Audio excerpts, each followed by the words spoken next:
নমস্কার বন্ধুরা, আবারও চলে আসলাম নতুন একটা রেসিপি নিয়ে। আজকে ম্যাগি রেসিপি নিয়ে আসলাম ছোট বাচ্চাদের জন্য, তুই সহজে বানিয়ে দিতে পারবেন।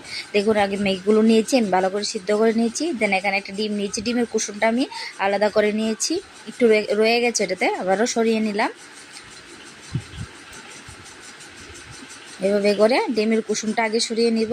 এবার ম্যাগিগুলো সিদ্ধ করে নিয়েছি, ভালো করে জল দিয়ে ধুয়ে নিয়েছি। দেন এখানে যে ডিমের ইয়েটা ছিল, কুসুমটা না, বাকি যে তেল অংশ ছিল ওটা দিয়ে পেঁয়াজ কুচি দিয়ে এখানে একটু নুন আর একটু হলুদ দিয়ে ভালো করে দেন মাখিয়ে নেব।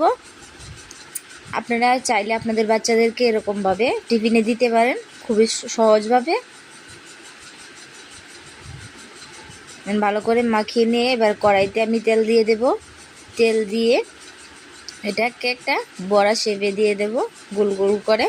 দুটো দিয়েছি, মাঝখানটা ফাঁকা করে। এবার আমি যে ডিমের কুসুমটা নিয়েছিলাম, কুসুমটা নামিয়ে দিয়ে দেব।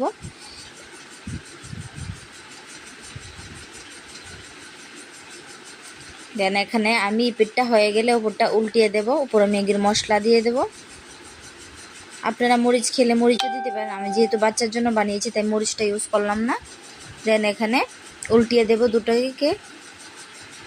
দেন দিয়ে নামিয়ে নিলেই হয়ে গেল আমার ম্যাগির রেসিপি। কার কীরকম লাগে অবশ্যই কমেন্ট করে জানাবেন। অনেক অনেক ধন্যবাদ বন্ধুরা।